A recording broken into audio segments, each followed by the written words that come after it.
Boots is a special fighter. It's just that simple. Going into this fight, a lot of people had it 55-45, 60-40, even 70-30. Giving Boots the edge for sure, but indicating that it's going to be kind of a close fight. It could be a close fight. If Boots isn't fully on his game, Stanionis could be the guy there to take it from him. Dude, he blew all of that up. He blew all of it up, blew it right out of the water. He went in there and completely dominated this fight, gets the stoppage in the 6th round. Everybody was talking about Stanionis' jab, how good it was, how he can use it. Boots completely nullified that with the footwork and using the jab of his own. I came into this one saying that if Boots is on his game, if he's at his best and he wants to stay on the outside and use his jab is actually better. He has the ability to win the battle of jabs, to do it from the outside, to land. Dude, he completely nullified Stanionis' jab. For the most part, it's like it wasn't even there. He landed a little bit here and there, but he wasn't able to use it to pin Boots down. He wasn't able to use it to get the combinations going. He wasn't able to use it defensively, offensively, to build momentum. Basically, the jab was nullified. Everybody talked about the pressure coming into this one. Stanionis not only applies pressure, he applies it effectively. He knows how to go in there. He knows how to cut off the ring. He knows how to get his guys up against the ropes. Boots completely nullified that with the footwork. Completely nullified it. He didn't allow himself to be trapped against the ropes. Every time the pressure was coming in and he looked like he was going to be backed up, he was able to easily circle out, use the footwork, use the jab, use the combinations.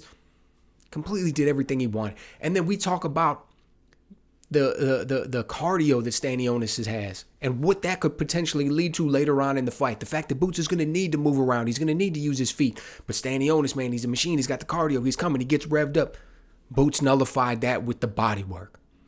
Early on in the fight, he was going to the body with jabs and hooks. What he did out there was great. Now, I don't want to say that it was perfect.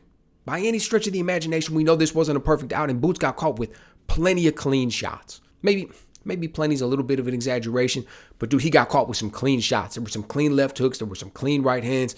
The man's got a chin at 147 pounds. People can say whatever they want. The man's got a chin at 147 pounds. But one of the videos that I made going into this was that Boots fights like an athlete. And we saw that on full display last night. He goes out there, he uses the footwork. It's like he's dancing around the ring. It's almost poetic in the way that he's using his feet and his hands together, never allowing himself to get trapped, keeping himself in distance to get his jabs off, finding ways to work to the body around the elbows, slipping in the uppercuts, using counters well. He did it all. Okay, he went out there and he did it all. And Stanionis was widely regarded as the number 2 fighter in the division. So when we look at it now, Boots has now unified the belts. He's gone out there, he snatches up 2 of them. Now we're looking at Mario Barrios and we're looking at Brian Norman Jr. Not a lot of people give Mario Barrios much of a chance against this man.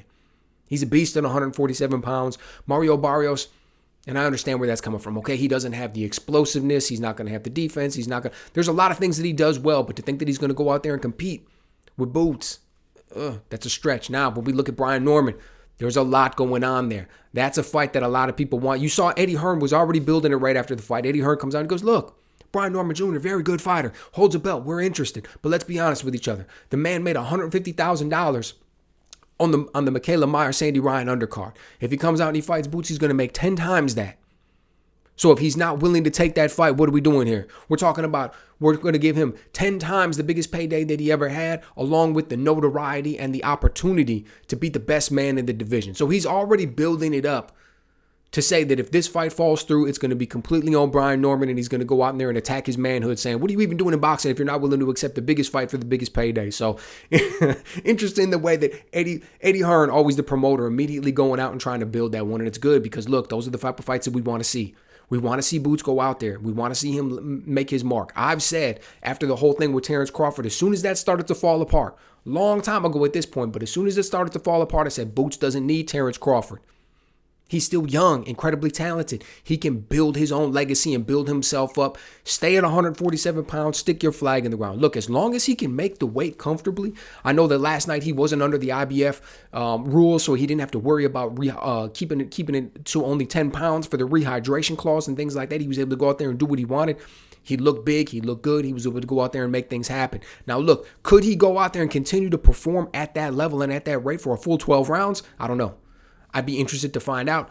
We didn't get to find out last night. He didn't have to go out there and put in the full 12 rounds. He was able to get it done after 6, didn't slow down at all.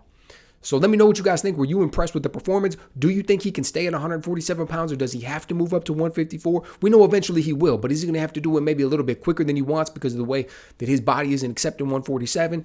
Do you think he's going to be able to get these fights but with either or Mario Barrios or Brian Norman Jr.? Is this something that we're going to be able to see happen? And how do you think those ones are going to play out? Let me know what you think.